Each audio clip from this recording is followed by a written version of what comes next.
Pour en venir maintenant à l'essentiel, c'est-à-dire à l'explication de ces gigantesques perturbations, il y a d'abord cette carte. C'est là que tout s'est passé, c'est là qu'un câble qui relie la Lorraine à la région parisienne a cessé de fonctionner.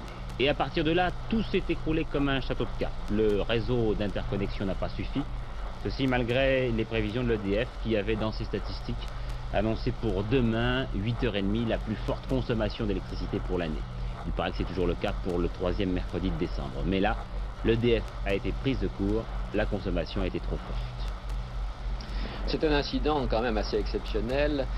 Vous savez qu'il fait froid ce matin, il a fait plus froid, mais enfin il fait froid ce matin. D'autre part, l'hydraulicité est mauvaise, c'est-à-dire que nos barrages débitent peu. Et le résultat, c'est que nous étions vraiment tout près de nos limites, avec une marge relativement faible. Mais le problème, c'est que notre réseau est actuellement relativement fragile. D'une part, parce que si nous sommes capables de passer en moyenne production, nous sommes relativement à limite. Et d'autre part, parce qu'il y a un profond déséquilibre actuel entre l'Est de la France, qui est relativement riche en production par rapport à sa consommation, et l'Ouest, qui est au contraire faible. Alors, dans les situations tendues, le réseau est très fragile parce qu'il est en quelque sorte déséquilibré du côté de l'Ouest, où on importe énormément. Donc, on peut craindre de nouvelles coupures.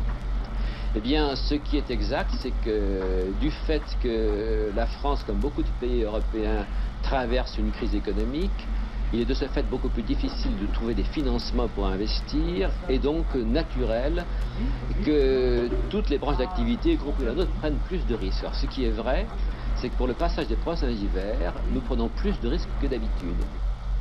Alors pour bien comprendre les explications officielles, il faut essayer, Georges Leclerc, de décortiquer un petit peu la façon dont le courant est distribué en France. Oui, alors la panne s'est produite ici, rupture d'un câble de 400 kV, 400 000 volts.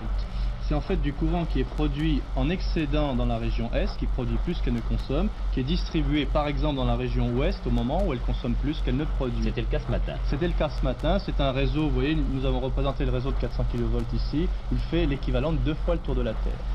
Alors il faut dire aussi qu'il y a des connexions avec l'étranger. C'est cela. Il y a des distributions de courant. Les heures de pointe ne sont pas forcément les mêmes en France et à l'étranger. On peut donc à certains moments acheter du courant de l'étranger pour faire face à nos besoins et au contraire à d'autres moments en revendre. C'est la raison pour laquelle l'Allemagne finalement a pu alimenter une partie de l'Alsace. Alors cette panne, pourquoi s'est-elle produite? Eh bien on n'en sait rien aujourd'hui. Et M. Giraud, le ministre de l'Industrie, vient de désigner une mission d'enquête formée de 2 ingénieurs généraux. Alors ce que je voudrais quand même vous dire, c'est que pourquoi cette panne? Est-ce que la France n'a pas assez de pylônes, pas assez de centrales pour faire face à la demande, à une demande comme celle de ce matin, dès qu'il y a un petit pépin, un problème? Alors, est-ce qu'il faudrait, par exemple, construire davantage de centrales, davantage de pylônes, ou au contraire baisser notre consommation, éviter de faire trop de tout électrique, éviter d'avoir des consommateurs d'énergie énormes dans notre appartement, dans notre maison, des gros appareils électroménagers. Vous voyez, c'est un peu le problème qui se pose actuellement. Hier, c'était le pétrole, aujourd'hui l'électricité. L'énergie quotidienne est difficile à manier, l'approvisionnement est difficile quand on ne prévoit pas très bien nos besoins. C'est peut-être le moment d'ailleurs de passer aux énergies un peu humaines qu'on pourrait utiliser nous-mêmes et maîtriser nous-mêmes. Les économies d'énergie qu'on fait chez nous, l'énergie solaire qu'on pourrait installer chacun chez soi. En attendant, si ce soir il n'y a pas d'autre coupure d'électricité, l'EDF aura réussi quand même quelque chose de très grand, beaucoup mieux que les Américains lors des pannes de New York en 65 et en 77, maîtriser l'ensemble de ce réseau. Ça, c'est quand même pas mal.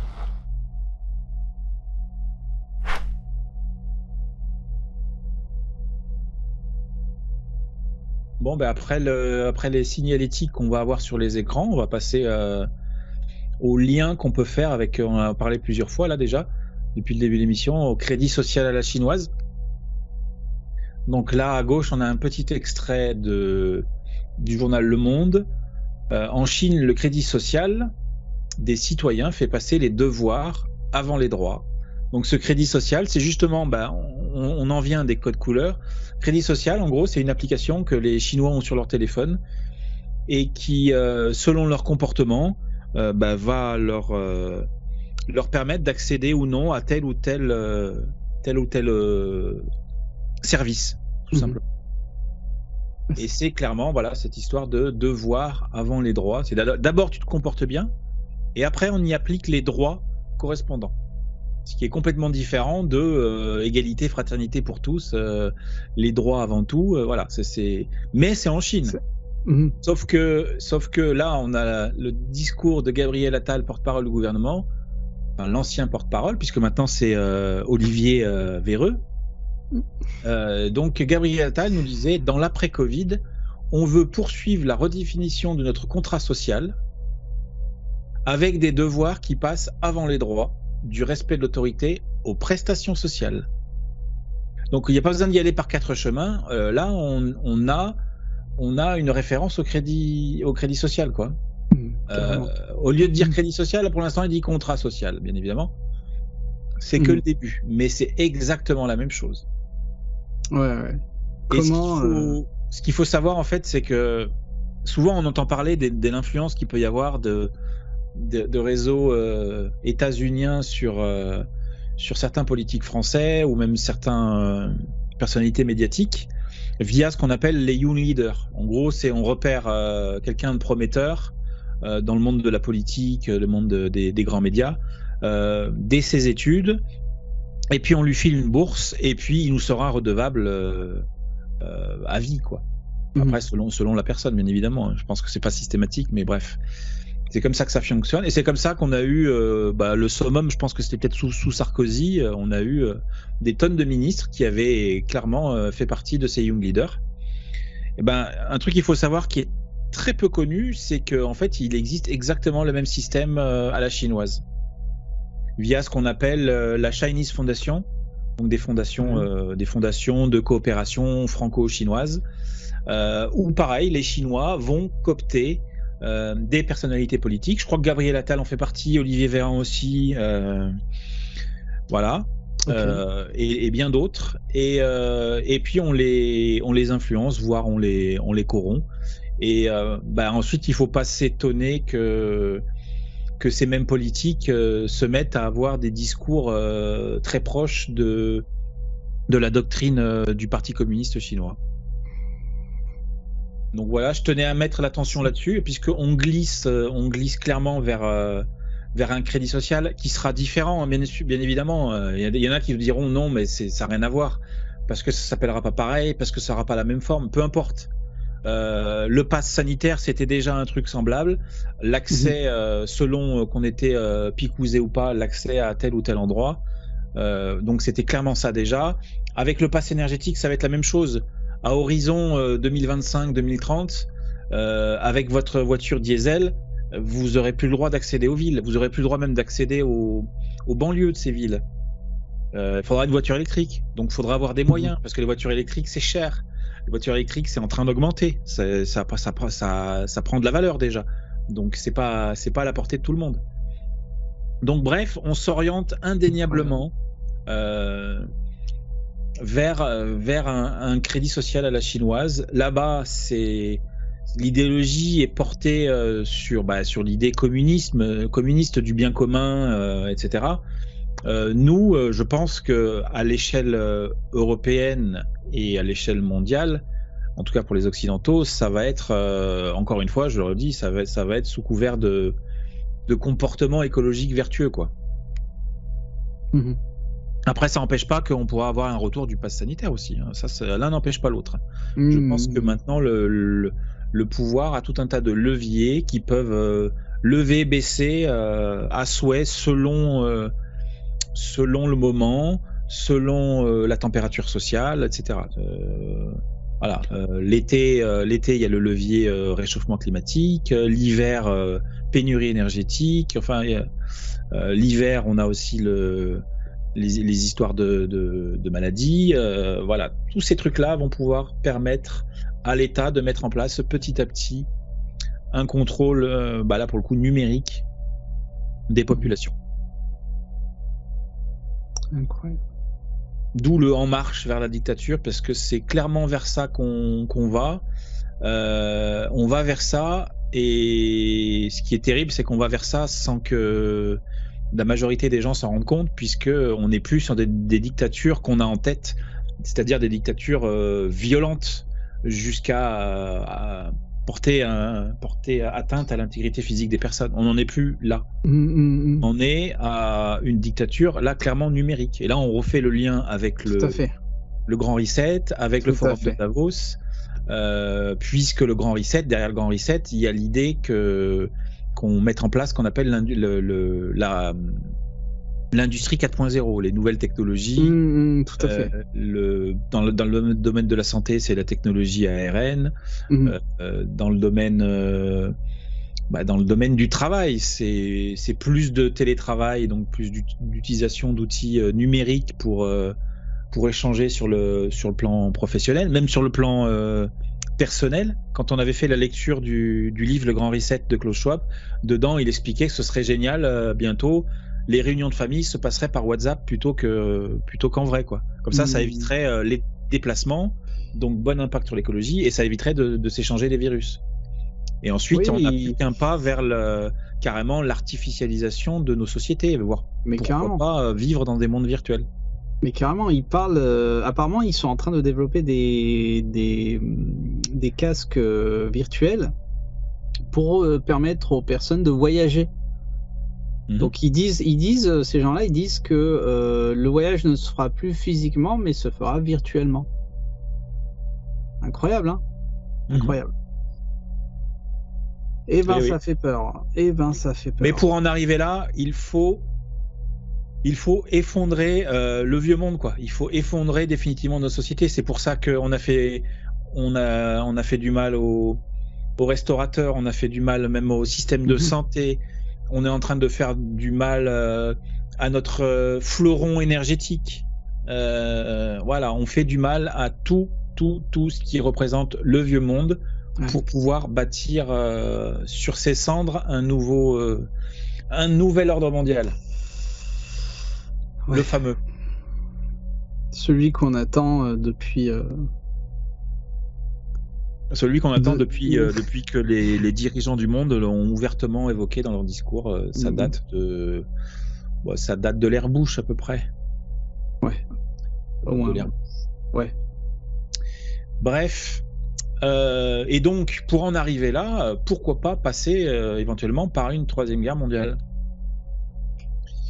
Et là, je vous rappelle que le sujet c'est blackout. Donc le blackout, on a vu qu'il pouvait être lié à des mouvements sociaux qu'il y a en ce moment, qui pouvaient être liés à des problématiques purement naturelles.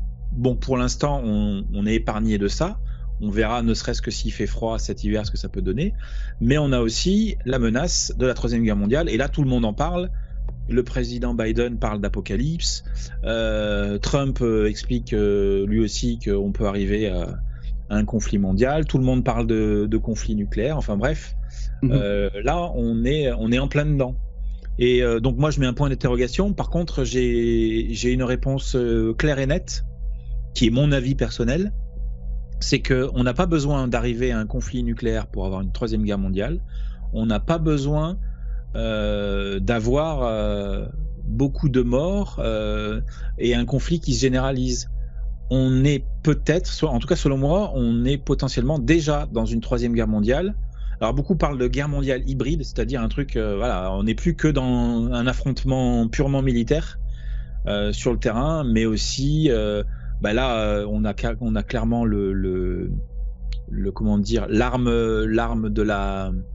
l'arme du robinet fermé pour concernant les énergies, le gaz et le pétrole.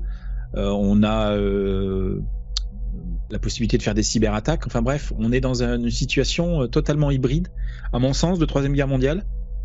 Et on pourrait, là pour le coup, je vais reprendre les propos d'un journaliste qui s'appelle Jean Robin.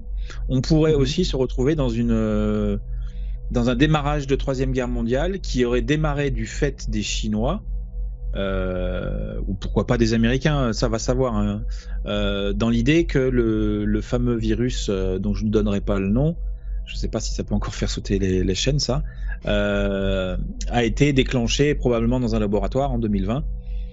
Il n'est pas impossible d'imaginer que donc cet événement de mars 2020, enfin un peu plus tôt en Chine, soit le vrai démarrage, le vrai point de départ d'une troisième guerre mondiale qui serait déclenché tout d'abord par la Chine via ce Covid, je l'ai dit, et ensuite donc pour l'aspect guerre bactériologique, on va dire, par la Chine, et puis ensuite par l'aspect militaire par les Russes. Il n'est pas impossible d'imaginer une chose pareille. Bien sûr.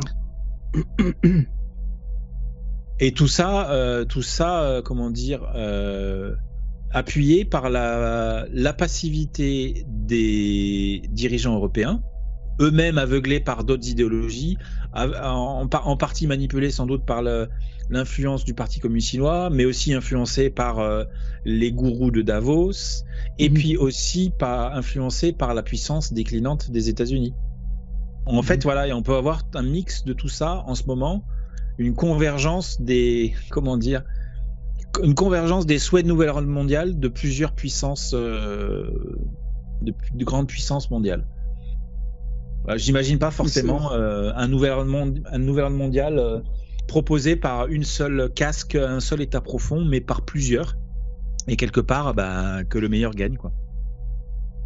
Dans tous les cas, voilà, les outils du chaos sont présents. Ça, c'est clair et net. Troisième guerre mondiale ou pas, tous les outils du chaos sont développés. Après, la question, c'est de savoir est-ce que ça va partir en conflit nucléaire? Dans quel cas, là, on a un blackout total? Ou est-ce qu'on va se contenter de blackout plus dans le thème de ce qu'on a vu en début d'émission? Ou est-ce qu'on va partir sur autre chose? Moi, malheureusement, mon idée, c'est qu'on va partir sur un conflit long. Hybride, long, et pas forcément... ça se trouve, on se rendra compte que de tout ça, d'un démarrage de Troisième Guerre mondiale, d'un réel conflit mondial entre superpuissances, on s'en rendra peut-être compte dans 10 ans. Ouais. Et oui.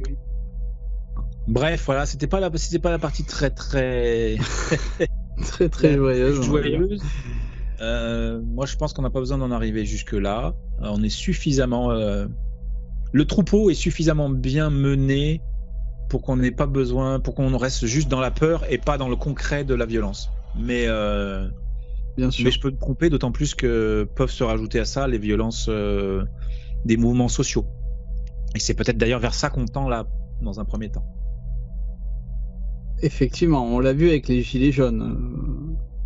On l'a vu avec les Gilets jaunes qui ont démarré pour 10 fois moins que ce qui arrive actuellement en plus. Dans notre société. En plus, c'est ça qui... là, quand même, c'est une situation exceptionnelle. Exceptionnelle, mais c'est un euphorisme, ou je sais plus comment on dit, parce que dans le sens où, moi, je m'attendais pas à voir des situations comme ça dans lesquelles on est actuellement. Là, il y a tout qui s'accélère. Je sais pas si les gens y comprennent. Là. Je pense que tout le monde comprend. Tout le monde a compris que le Covid, la période Covid 2020-2021, c'était une grosse période charnière.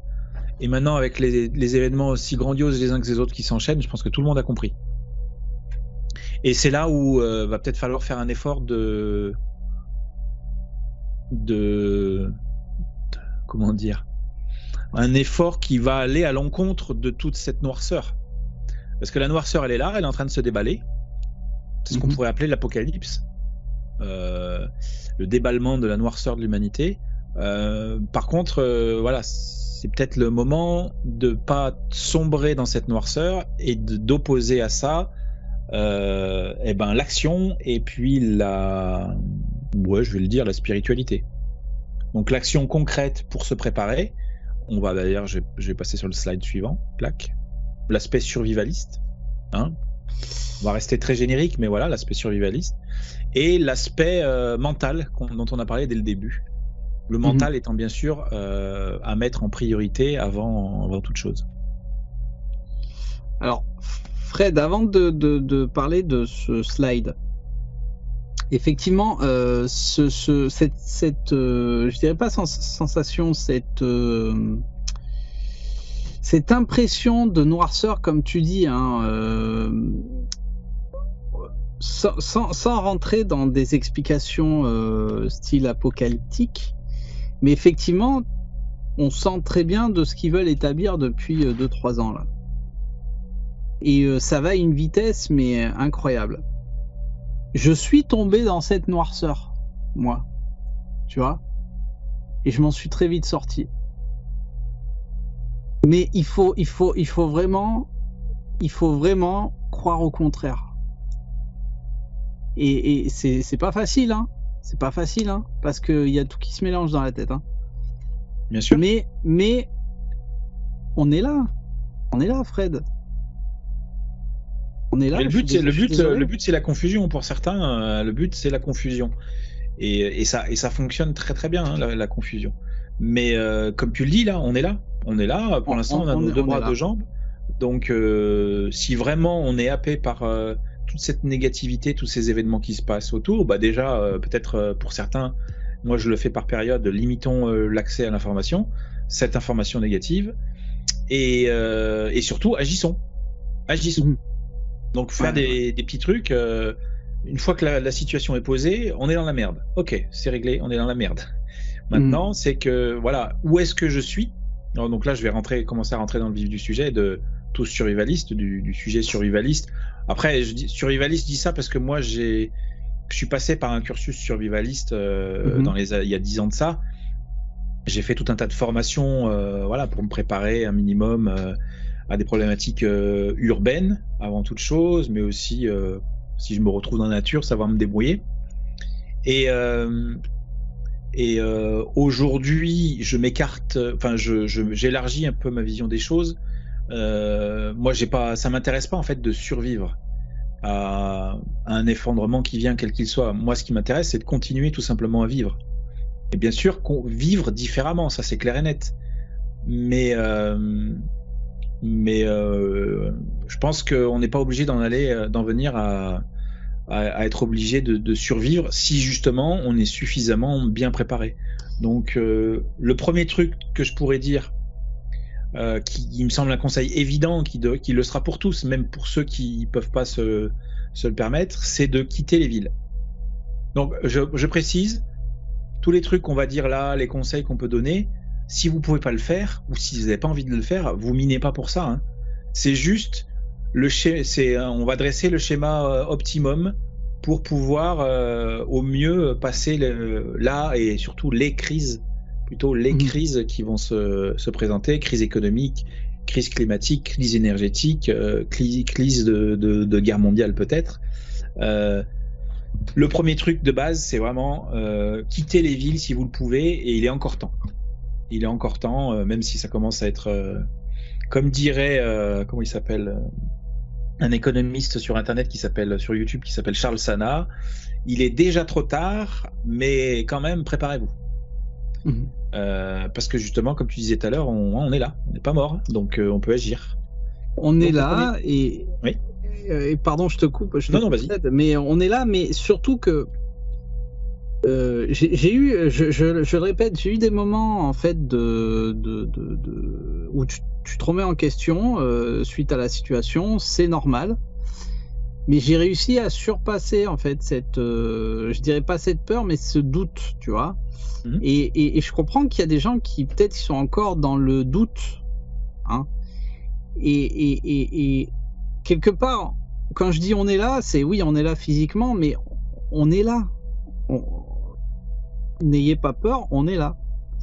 Donc, je vois ce que tu veux dire, Fred. On n'habite pas encore à Kiev. On n'est pas à Kiev, donc on a encore de la marge de manœuvre.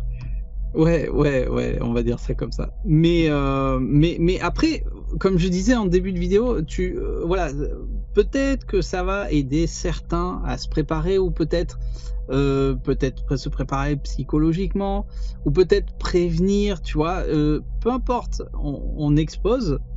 Et justement, ça faisait un moment que je voulais parler de ça avec toi, Fred, puisque bon, alors peut-être qu'on reviendra dessus dans une autre vidéo, parce qu'il me semble que tu avais fait même une interview radio, je crois, sur ça, on t'avait interviewé, et peut-être que les gens... alors, la petite parenthèse, j'étais passé sur France Culture, donc émission radiophonique qui s'appelait LSD. Et justement, je crois pas dire de bêtises, mais je crois que pour ceux qui cherchent le sujet, ça s'appelait justement tous survivalistes, comme le titre que je viens de mettre là à la vignette. Okay. Voilà, une émission en 4 parties dans lesquelles interviennent, alors pour les plus connus, et ça m'a fait grand plaisir de partager entre guillemets l'affiche de ces personnes-là, parce que c'est des personnes que je suis ou que je suivais et que j'apprécie, c'était Pablo Servigne, qui est un peu un des chantres de la ce qu'on appelle la collapsologie, c'est-à-dire ce qui est une discipline assez particulière parce qu'elle étudie l'effondrement qui est en cours. Voilà, on n'étudie pas un truc qui est passé, donc c'est pas forcément, c'est pas figé. Donc voilà, donc Pablo Servigne et Piero San Giorgio, qui est un peu allez, je vais dire pour lui fera plaisir, le pape du survivalisme. Qui a écrit un livre que je vous recommande, qui est toujours d'actualité, Survivre à l'effondrement économique, qui date de 2011. Donc, quand vous lisez le truc, vous avez déjà tous les scénarios qui se profilent à l'horizon aujourd'hui, et vous avez ça c'est un bon conseil encore que vous pouvez faire. Là, vous commandez le livre. Et vous avez dedans des petits scénarios, bien sûr des conseils, des listes de choses à faire et à avoir chez vous pour être pour pouvoir être à peu près serein face aux différents événements qui peuvent se produire. Et dans le cas où, alors peut-être que tu vas nous l'expliquer là, hein, parce que je vais peut-être un peu trop vite, mais par rapport à ce que toi tu penses, ce qui peut éventuellement arriver, par rapport à la situation dans laquelle nous nous trouvons aujourd'hui, qu'est-ce que tu donnerais comme conseil aux gens? Tu vois, mis à part peut-être mettre des vifs de côté, et qu'est-ce que tu pourrais dire? Alors peut-être que tu vas l'expliquer, ça, je sais pas. Mais alors, c'est clair que mettre des vifs de côté, ça me paraît évident. Le minimum, c'est d'avoir au moins un mois de bouffe. L'idéal étant, ce qui reste pas encore forcément un truc idéal, mais ce serait de pouvoir tenir tout simplement les automne-hiver, les mois froids où on peut pas trop semer. Un truc là qui pour moi est vital, surtout si vous avez un jardin, si vous avez accès à un terrain, c'est de faire du stock de graines aussi, parce que si vous avez des réserves de nourriture, elles seront pas infinies. Tenir les périodes froides, c'est déjà très bien, mais au mois de mars, faut pouvoir éventuellement semer. On parle bien sûr d'une situation extrême, hein, où il n'y a plus l'accès à la nourriture. On n'en est pas là encore, hein. Je dis pas qu'on en est là. Ouais. On peut, tous les scénarios sont, à partir de maintenant, tous les scénarios sont possibles. Moi, je suis plutôt sur un scénario soft, entre guillemets soft, où on va avoir un long effondrement de notre civilisation sur plusieurs décennies. Mais il n'y a rien qui le garantit. Donc il faut être prêt au pire pour pouvoir faire face au moins pire. Et donc, oui, les conseils, c'est de faire un petit peu le tour de vos besoins et de les renforcer s'ils sont pas assez présents, voire de les augmenter. Alors je parle bien évidemment, de tous différents stocks, pas que de nourriture, des médicaments. Si vous avez des maladies en particulier, des problèmes de santé, avoir ce dont vous avez besoin en quantité suffisante. Donc stocker les médicaments, stocker selon vos différents besoins. Tout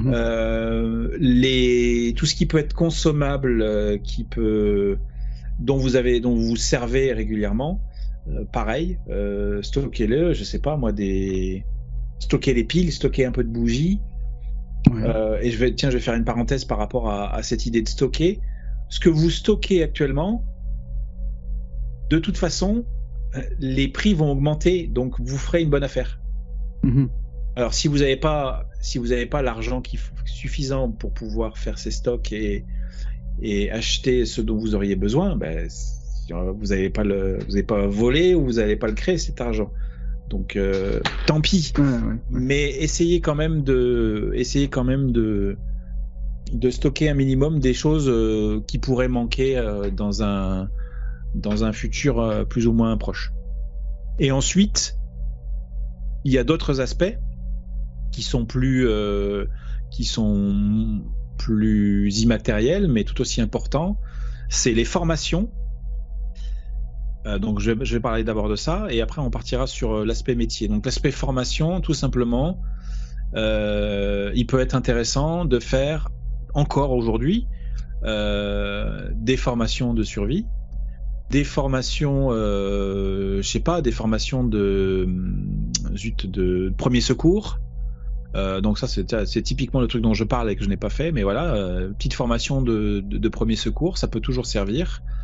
D'une manière générale, essayez de vous former, ne serait-ce qu'avec avec un proche qui connaît l'électricité, formez-vous un petit peu en électricité, en plomberie, en différents secteurs qui vous permettraient de vous débrouiller tout seul.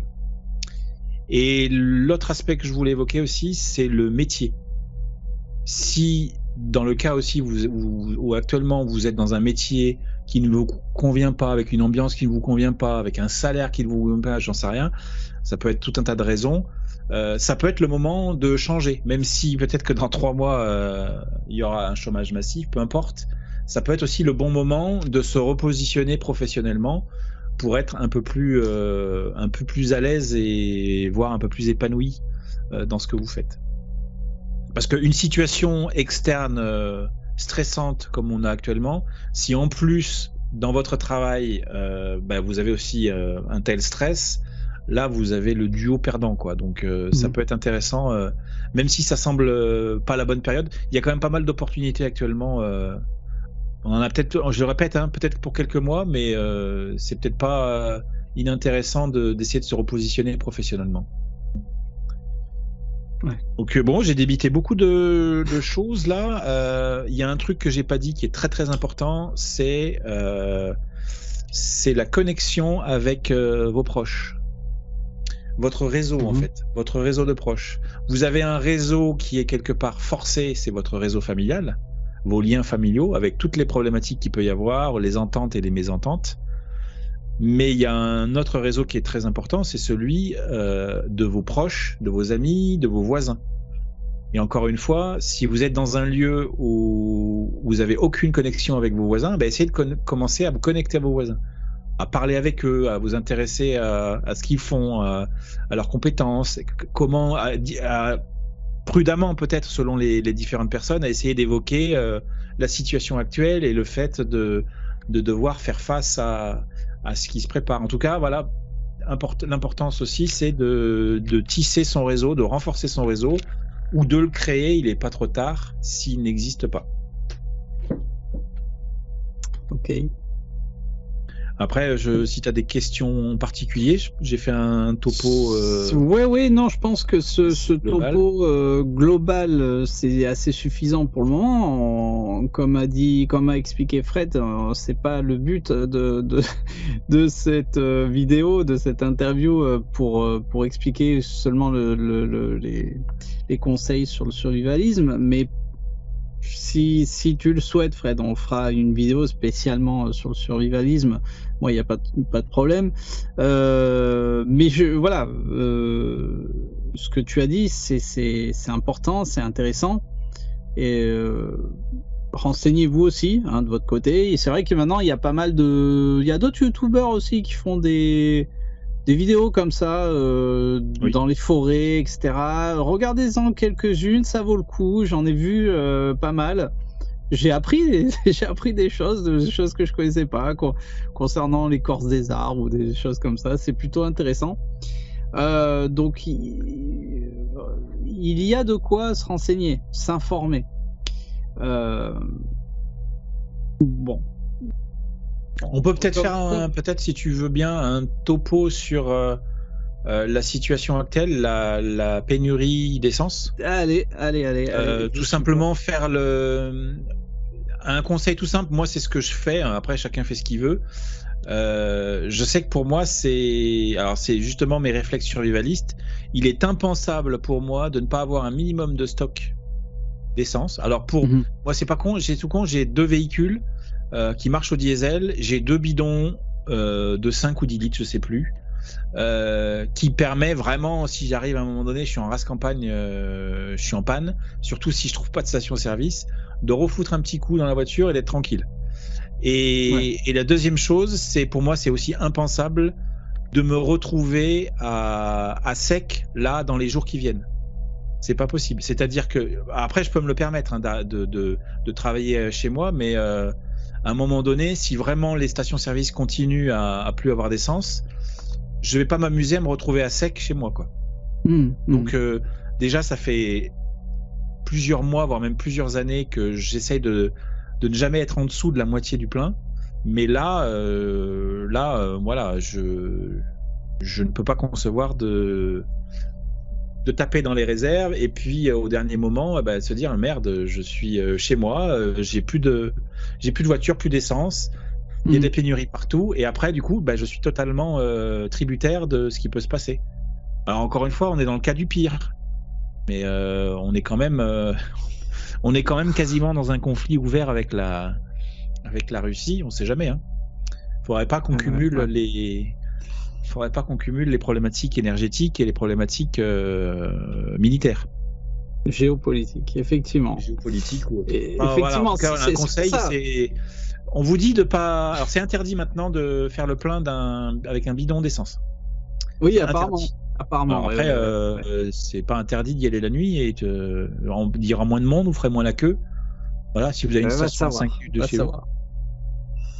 Faites-le vite, parce que je pense que ils vont très vite limiter ils le font déjà dans certains départements, ils limitent à 30 litres. Oui, tout à fait, mais va savoir parce que j'ai vu des vidéos justement de nuit où il y avait aussi de la file importante de véhicules pour prendre de l'essence. Voilà, comme a dit Fred, on veut pas alarmer, hein, c'est juste qu'on expose plusieurs points de ce qui peut arriver. Et je le répète, c'est une situation exceptionnelle. Franchement, je m'attendais pas à une situation comme ça, mais effectivement, ce qu'on est en train de vivre, peut-être inconsciemment, puisque on est aveuglé par Netflix, par des événements footballistiques, etc. Donc on passe un peu au travers de tout ça, mais voilà, quand on se penche sur le sujet encore une fois, on s'aperçoit que c'est quand même assez inquiétant. C'est chaud patate. C'est chaud patate, ouais. T'avais 2 slides à présenter par la suite. Alors oui, voilà. Dessus. Oui, vas-y. T'avais autre chose à rajouter Tout à fait. Alors peut-être avant d'expliquer mes slides, peut-être montrer le lien. Je t'ai envoyé et pour que les gens voient en fait et pour que tu le voies aussi. Alors, voilà. Ok. Donc Fred, est-ce que tu sais ce que c'est ça? Pas du tout. Ok. Donc ça c'est une lettre d'un scientifique assez renommé, donc qui a fait, on le voit là, c'est écrit, voilà, qui a été président de l'Académie nationale des sciences des États-Unis et de l'université de Rockefeller.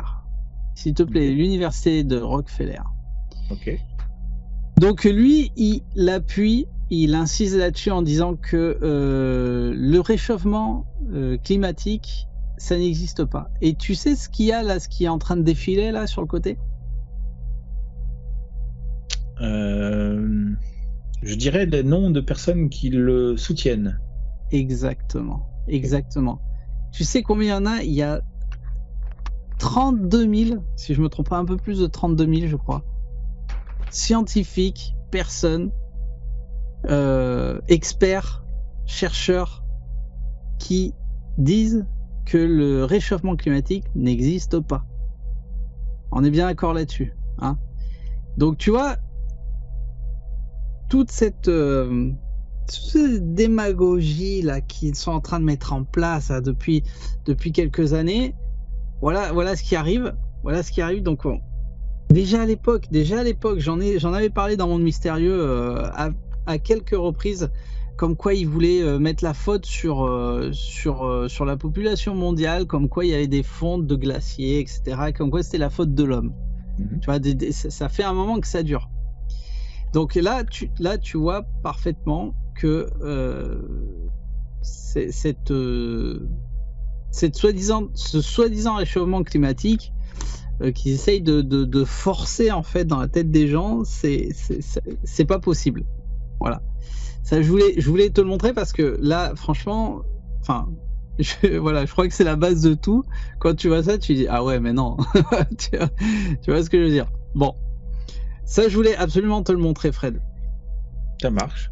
Et si on vient au slide que je t'ai passé, et là les gens ils vont comprendre en fait où c'est que je veux en venir, mais où c'est que toi aussi tu vas en venir. Et ça me désole, franchement. Alors je repartage.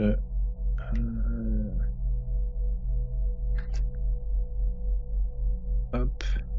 Ok, parfait. Donc en fait, ce que j'ai voulu montrer, c'est que comment contrôler l'humain, tu vois, en fait, en lui faisant contrôler les biens essentiels à la vie de toute personne. Tu vois ce que je veux dire? C'est-à-dire que bon, on faudrait commencer par le bas en fait, puisqu'on voit que le système, par exemple, de sécurité, enfin le système vital, on va dire, le système vital, il a carrément été dynamité. Hein, là, on le voit. Je l'ai noté. Hein, j'aurais même mis entre fin 2019. Il a été dynamité. Le système social vital, il a été pour moi dynamité. Hein. Un système de contrôle, mais un truc de fou. Là, on le voit 2022. Bah, c'est ce qu'on a parlé depuis le début, Fred. J'ai marqué en cours, en cours de réalisation. Donc, ils veulent contrôler en fait le système de consommation énergétique. Alors, on l'a bien vu, hein, tu l'as bien exposé, tu l'as bien décortiqué.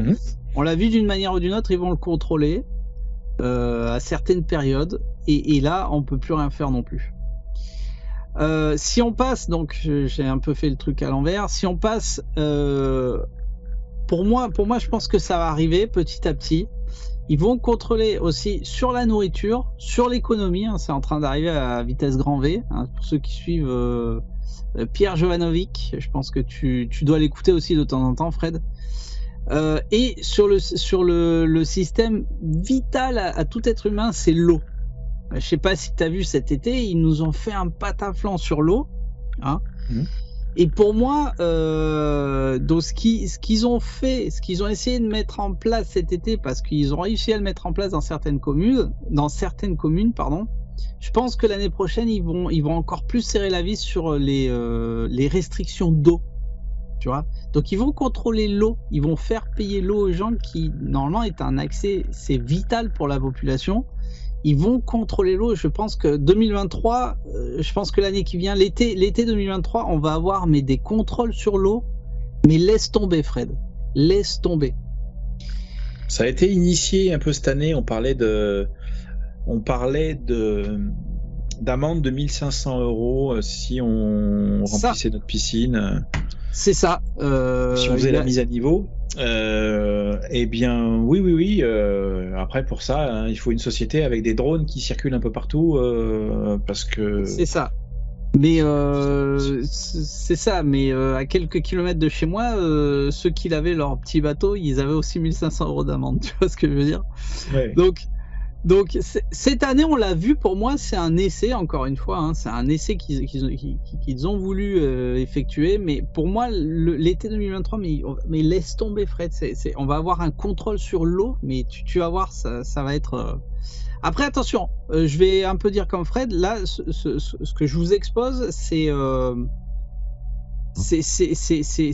une idée, hein, c'est une idée que j'expose, ça va pas forcément arriver, mais je pense que ça va arriver. Alors, je vous l'expose quand même. 2023-2024, je pense que l'économie, ça y est, on y est. Hein. Tu m'en parlais l'autre jour. Je vois pas comment l'économie, du moins européenne, va tenir l'hiver. D'accord, donc c'est ouais. Avec par rapport à la hausse des prix, les entreprises, les faillites sont en train d'exploser après avoir été vraiment maintenues à un niveau, un bon niveau. Hein. Il n'y a pas eu trop de faillites pendant le Covid. Tout a été maintenu à flot. Là, les aides qui diminuent, voire qui disparaissent, l'augmentation du prix de l'énergie, je vois assez bien un crack économique à la sortie d'ici le printemps prochain. Et après, si les mecs sont bons derrière, ils mettront en place les monnaies numériques. Bien sûr. Si tout se passe comme prévu, comme dirait l'autre. C'est pour ça que j'ai mis 2023-2024, parce que tu auras un temps de transition.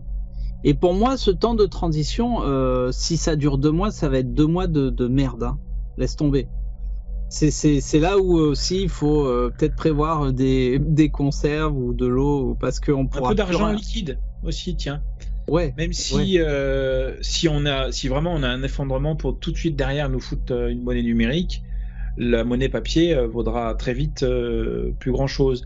Mais ayez quelques billets de côté pour la transition, justement. Le moment où ne serait-ce pareil, si on a un blackout électrique et tu peux plus payer en carte bleue, la monnaie, elle aura une valeur, hein, elle aura, bien sûr. tu pourras, mais ça durera peut-être pas longtemps, donc ça sert à rien non plus de mettre toutes ces économies sous le matelas, autant acheter un bien matériel, quelques pièces d'argent, d'or, vous faites ce que vous voulez si vous avez de la réserve. Bien sûr. Et, tout sauf garder son argent sur les comptes, parce qu'on sait jamais ce qui peut se passer. Bien sûr. Mais donc ça c'est un point important. Hein. Il y a qu'à écouter, j'écoute pas mal Pierre Jovanovic. J'invite les gens à écouter ces débats ou ces interviews, c'est assez incroyable. Mais voilà, pour moi, j'estime, attention, c'est une estimation, peut-être 2023-2024, on va avoir un gros changement au niveau de l'économie. Pareil, pour avoir encore plus de contrôle. Qui dit changement dit contrôle. Hein. Et puis, je pense, j'ai mis en dernier, mais en fait, je l'ai mis en premier, j'aurais dû le mettre en dernier. Mais voilà, 2024-2025, je pense qu'ils vont aussi contrôler sur la nourriture. Voilà. Je peux me tromper, je le répète, je peux me tromper. Mais ce qu'ils sont en train de faire sur l'essence, sur l'énergie, sur l'économie, sur l'eau, sur le système vital, sur tout ce que tu veux, Fred, ils vont aussi le faire pour la bouffe. Oui, et ça peut être même plutôt que ça, parce que en fait, ce qui va se passer dès l'année prochaine, cette année on est passé juste, ça va, mais la réduction de consommation de gaz notamment fait que la production d'engrais va fortement chuter, et donc dès le printemps prochain, où il va falloir relancer les cultures, il y aura beaucoup moins d'engrais, donc forcément les rendements vont fortement diminuer, voire très fortement diminuer. Et donc, qui dit diminution des engrais, dit diminution des récoltes, et forcément peut-être à nouveau une histoire de restriction sur l'alimentaire. Mais voilà, sachant que tout ça peut venir, tout ce que tu mets là, effectivement,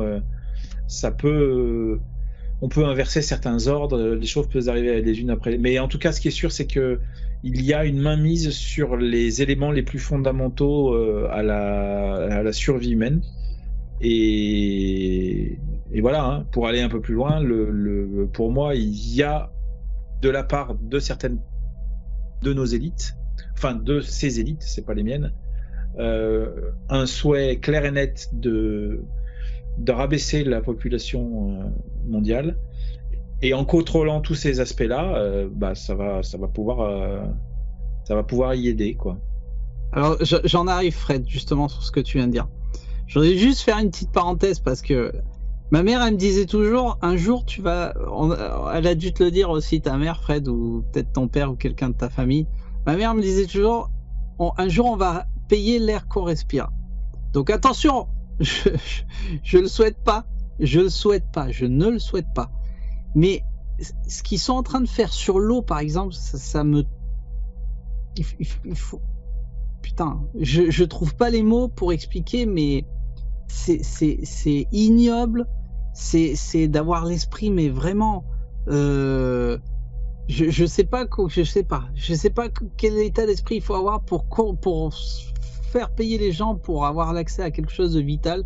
Mais s'ils arrivent à le faire sur l'eau, et s'ils arrivent à le faire sur l'essence, etc., ils vont arriver à le faire sur l'air. Je sais pas comment ils vont y arriver. Je trouve pas les mots. Voilà. Donc ça, c'est une vision un peu de ce que je pense qui va arriver dans les années à venir. Maintenant, passe sur le slide suivant, s'il te plaît. Et voilà. Je le répète, ce n'est que la vision, ma vision. Et Fred, je voudrais savoir ce que tu en penses. Quand tu rassembles tout ça, parce que j'avais eu des heures et des heures de discussion avec Jérôme à l'époque sur tout ça, alors peut-être qu'on était un peu en avance justement sur ce qui allait arriver, ce qui est en train d'arriver aujourd'hui, mais finalement on se trompait pas énormément.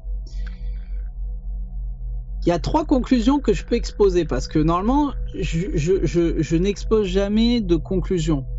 Hein. Mais là c'est trop gros et je me dis il faut le dire. C'est une bande d'incapables, tu vois, qui nous gouvernent, qui savent rien du tout, qui savent pas comment vivent les gens, qui font des choses ignobles, qui je sais pas, l'aspect humain c'est pas possible chez eux, c'est pas possible. Donc soit c'est une bande d'incapables. Ah, ça serait la première conclusion. La deuxième conclusion, je veux pas que vous le preniez au sérieux, mais ça m'a traversé l'esprit plusieurs fois. C'est-à-dire que les élites de la mondialisation, ils sont carrément sous contrôle extraterrestre. C'est-à-dire que alors, je sais pas si vous allez accrocher ce que je veux dire. Pour moi, ces histoires de confinement, ces histoires de changement, ces histoires de masques, etc. Je pense qu'il y a quelque chose à voir avec des ressources que la Terre peut fournir et qui intéressent d'autres entités. Alors peut-être pas extraterrestres, peut-être entités, je sais pas. Ça peut être la deuxième conclusion. La troisième, ce qui est peut-être la plus plausible, c'est que notre Terre n'a plus assez de ressources. Et eux, ils le savent. Comment ils utilisent ça? Ils disent c'est de ta faute. Hein, ce système de ah non mais attendez, s'il y a un virus qui se répand, c'est ta faute. Non attendez, s'il y a plus d'eau dans le lac, c'est ta faute. Non mais attendez, s'il y a plus de bouffe, mais c'est ta faute. Non mais s'il y a plus d'essence, mais c'est ta faute. Tu vois? Alors que c'est pas du tout de ta faute. C'est pas de ta faute. Si les glaciers ils fondent, c'est pas de ta faute. Tu vois ce que je veux dire? Donc ils jouent là-dessus, sur cette putain de démagogie qui me depuis quelques années, et ils mettent en place un système où ils te font culpabiliser, et de cette façon ils arrivent à réduire, à contrôler.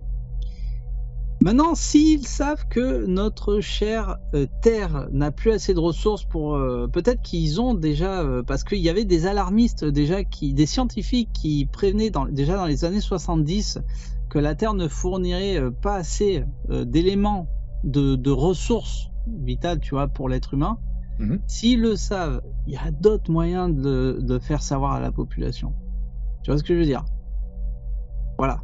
Donc ça serait les 3 conclusions. Attention, je le répète. Vous n'êtes pas obligé de prendre au sérieux ce que je dis. Je l'expose avec Fred. On en avait discuté avec Fred. Je l'expose. Ça veut pas dire que c'est ça. Attention. S'il vous plaît, attention. Voilà ce que je pense, Fred. Ok. Voilà. Il y a aussi un point, tu as parlé tout à l'heure de la diminution de la population. Mais c'est clair. Alors, si les gens ils comprennent pas, c'est clair. Je vais faire un lien avec ce que tu dis là. Sur la diminution de la population, ça tourne pas mal en ce moment, mais ça date quand même. En fait, le chantre de la... Comment dire, celui qui a fait le rapport qu'on appelle le rapport Meadows du Club de Rome. C'est des scientifiques du MIT et qui a donné son nom au rapport, c'est Meadows. Et c'est lui qui, justement, dans les années 70, a tiré la sonnette d'alarme en disant si on continue sur notre lancée, c'est-à-dire à être de plus en plus nombreux, à taper de plus en plus dans les ressources, etc. Il y a d'autres facteurs que j'ai plus en tête. Eh bien, on arrive à horizon 2020-2030 à un effondrement de notre confort de vie et même plus que ça. Et force est de constater que, en apparence, c'est ce qu'on a. Donc la question, c'est soit, après je divague. C'est pas ça que je voulais dire. Je divague déjà, mais soit c'est vrai, soit c'est faux. Soit c'est vrai et du coup se présente exactement ce qu'il avait prédit. Soit il a établi ce qui allait se passer et en fait le scénario va dans ce sens-là. Je suis pas capable de répondre. J'aurais tendance à préférer, c'est peut-être le plus simple, que effectivement on a tapé dans les ressources, on n'a plus assez de pétrole, etc., etc. J'en suis pas sûr, mais peu importe. Le tout, c'est de se préparer à ça. Par contre, là où je voulais en venir, c'est que ce mec-là, Meadows, il a dit, je crois qu'il n'y a pas si longtemps que ça, il a expliqué que, c'est en tout cas quand on était 7 milliards d'habitants, donc c'est plus proche de nos jours que des années 70. En gros, il expliquait que le chiffre idéal de population mondiale était sans doute de 1 milliard. Pourquoi pas 2 milliards? Ça dépendrait de la dureté de la dictature qui prendrait les choses en main. Et il précise que si on devait rester 7 milliards, dans ce cas-là, il faudrait une dictature très très forte pour imposer aux gens les comportements nécessaires à la survie de l'espèce humaine.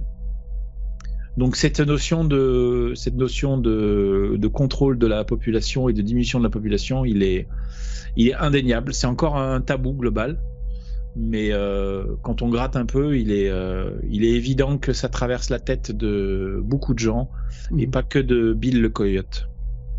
Ouais. Et sinon, je voulais juste rebondir aussi sur la Terre-Mère se meurt. Alors là, pour le coup, moi, je suis pas d'accord avec cette idée.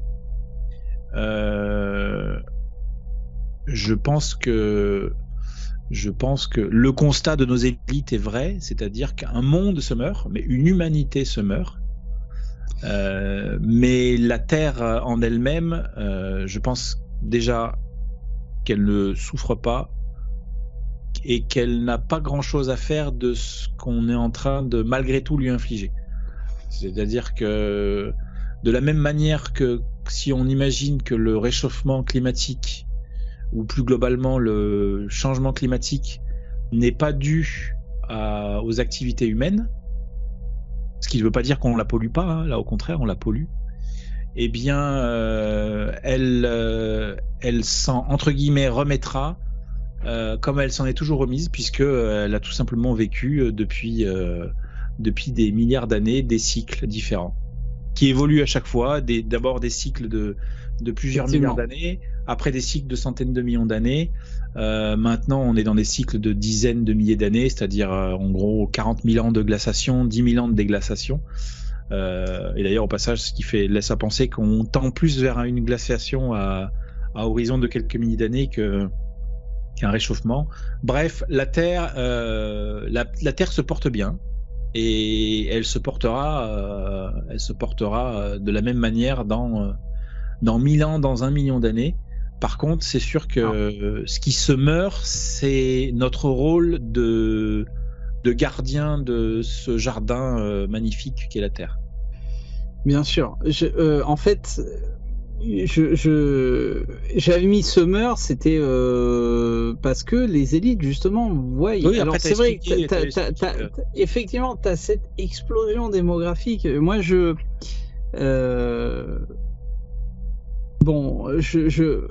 on fait des choix dans la vie, on fait des choix.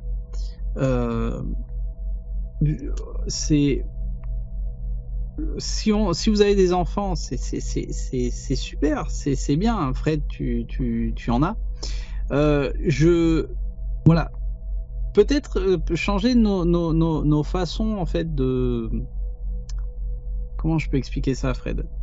Nos façons de voir la vie, en fait. Tu vois, parce que c'est vrai que je l'avais exposé plusieurs fois.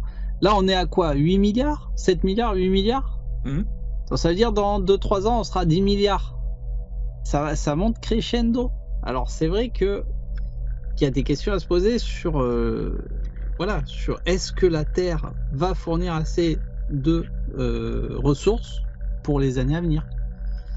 Alors tiens, par rapport à ça, petite remarque, c'est que ça fait des années, des décennies qu'on nous explique que en 2050 on sera, je sais pas, 11 milliards, en 2100 on sera 15 milliards, je ne sais quoi. Ça c'est dit systématiquement. Et moi ça m'a toujours marqué. Je dis toujours non, vu comment on est parti, je ne vois pas dépasser les 9 milliards. Pour moi, on ne dépassera pas les 9 milliards et il va y avoir un déclin derrière. Et il y a eu un virage, comme quoi, quand on parle de dépopulation, c'est dans l'air. C'est dans l'air et c'est en train de se dévoiler petit à petit. On commence à trouver des articles qui expliquent que dans 2100, on sera 2 fois moins nombreux qu'aujourd'hui. Donc je laisse juste les gens réfléchir. Comment ça peut se passer, une civilisation qui passe de 8 milliards d'habitants à 4 milliards d'habitants? Et écoute. À suivre, à voir. À suivre, voilà. Bon, c'est bien, Fred, parce qu'on va terminer là-dessus. Je peux faire une petite conclusion, je peux me permettre. Bien sûr. Bien sûr. Par rapport à qui m'a inspiré, parce que là, ce que tu as écrit, c'est que pour moi, notre civilisation se meurt. Actuelle, la civilisation qu'on appelle de l'Anthropocène, celle en gros qui existe depuis 1850 à peu près, qui a comme religion le pétrole justement, qui a donné tous ces objets aussi utiles ou inutiles.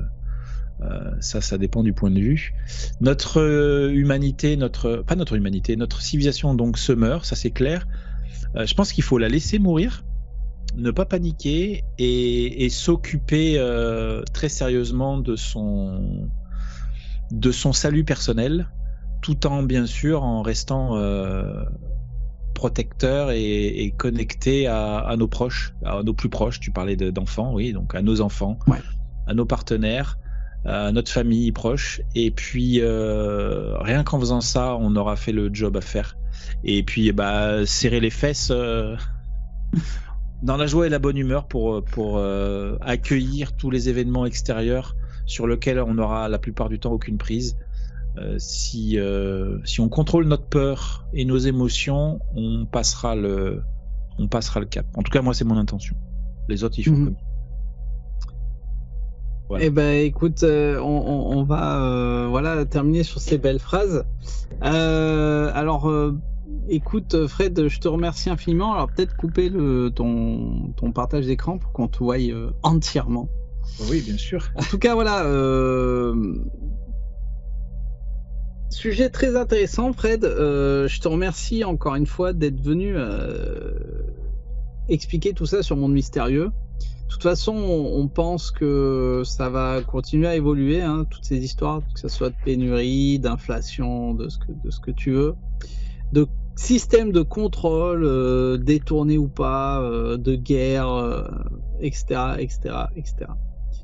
On sera là, dans Monde Mystérieux, pour vous exposer toutes ces, comment je peux dire ça, péripéties qui nous semblent très étranges. S'il y a des réseaux. Voilà, on n'a pas parlé du blackout. Tiens, un autre truc. On n'a pas parlé trop de blackout Internet. Mais il faut savoir qu'il y a eu de la même façon qu'il y avait une simulation en 2019 sur une pandémie de coronavirus. Il y a eu une simulation en juillet. Je ne sais plus si c'est cette année ou l'année dernière. Je crois que c'était l'année dernière. Une simulation sur une attaque, numérique. Enfin, oui. Et je ne sais pas si tu as entendu, si les auditeurs ont entendu parler, mais en ce moment, on parle beaucoup de sabotage numérique, de piratage. voilà, des sites qui tombent, et il y en a partout, on entend parler, et ça c'est aussi une possibilité. Voilà, en plus d'un blackout électrique, un blackout des communications, pourquoi pas un shutdown du réseau internet, avec peut-être la mise en place d'un internet beaucoup plus totalitaire. Du coup, ça serait une bonne opportunité que l'internet bug et que on le remplace par un outil plus sécurisé. On se demandait toujours pourquoi Elon Musk il avait cette idée de faire. Enfin bref. Effectivement, Fred, ça ouvre encore d'autres portes sur d'autres sujets. Écoute, je te remercie infiniment. Tu nous as ouvert plein de portes, tu nous as ouvert les yeux sur plein de nouveaux sujets, enfin c'est incroyable. Donc comme on peut le constater, c'est bien un plan qui se dessine depuis qu'on a fait le Grand Reset en fait. Donc ça change pas beaucoup. Et puis on n'espère pas le pire, bien évidemment. On espère que tout ça va se concocter d'une façon où vous, comme moi, comme toi, Fred, on puisse s'en sortir. C'est quelque chose. On veut pas alarmer non plus. Ça fait un discours genre alarmant, mais non. On espère, on le souhaite de tout cœur, qu'il n'y a pas autant de catastrophes de ce genre. Et voilà, je le répète, on est là, on continuera à donner des informations s'il y a de l'internet et s'il y a du courant, bien évidemment. Mais voilà, on vous a éclairci un peu sur ce sujet, et puis qui sait, peut-être on reviendra pour faire des chapitres un peu plus précis sur que faire. Sur tous les sujets qu'on a évoqués, je sais pas ce que tu en penses, mais s'il y a suffisamment de monde qui est intéressé pour avoir plus d'interaction, on pourra toujours tenter peut-être un live interactif où on peut reprendre tous les sujets dont on a parlé là, et puis faire un question-réponse, quoi, pas à voir. Ouais. Effectivement, on va voir après cette première diffusion, on va voir comment réagit le public. Et il y a de fortes chances qu'on réintervienne avec Fred en direct pour répondre à vos questions, comme on avait fait pour le Grand Reset. Et voilà, on fera comme ça. Fred, je vais pas faire cette vidéo plus longue. Je te remercie infiniment d'être revenu dans Monde Mystérieux pour nous parler de tout ça. Et bon, on s'attend à d'autres surprises. Mais en tout cas, ce qui est en train d'arriver actuellement, c'est exceptionnel, et exceptionnel dans le sens où on n'a jamais eu ça, attention. Pas exceptionnel dans le sens où c'est magique et c'est tout beau. Et voilà, Fred, merci à toi, et puis voilà, t'es toujours le bienvenu dans Monde Mystérieux si tu as besoin. Merci Hervé, et puis à toi et à tous, bon courage, même si j'espère que vous en aurez trop besoin. Juste une petite parenthèse, donc tu es quand même, j'invite les gens quand même à voir ce que tu développes sur ta chaîne. Il y aura les liens dans l'explication de la vidéo. Puisque tu étais intervenu dans Monde Mystérieux, tu nous avais parlé de ta projection de planétarium sur les sites en Égypte ou à Teotihuacan, donc sur les pyramides, etc. Donc c'est vraiment incroyable tes découvertes, on a fait d'autres depuis. J'invite les gens à voir ce que tu fais quand même. Et s'ils veulent te contacter, donc rappelle ton mail. Le mail il est pas simple, attention, il sera marqué dans les commentaires, dans la description, mais sinon c'est l.apprenti.sage.9@gmail.com. Voilà, donc ça va pas changer, c'est toujours le même. Et n'hésitez pas à mettre des commentaires sous les vidéos, à venir les redécouvrir. Il y a plein de changements qui débarquent d'ailleurs très bientôt. J'en dis pas plus. Je remanie un peu la chaîne, et puis j'en crée d'autres potentiellement aussi. Bref, à suivre aussi. C'est à suivre. Et puis voilà, si vous avez besoin, donc comme d'habitude, n'hésitez pas, monde.mystérieux@gmail.com. Et Fred, à très bientôt, on garde contact, et puis t'es le bienvenu sur Monde Mystérieux si t'as besoin, et on te suit de toute façon. Merci à toi. Merci. Et à très bientôt tout le monde pour de prochaines vidéos. Ciao à tous. Ciao, ciao.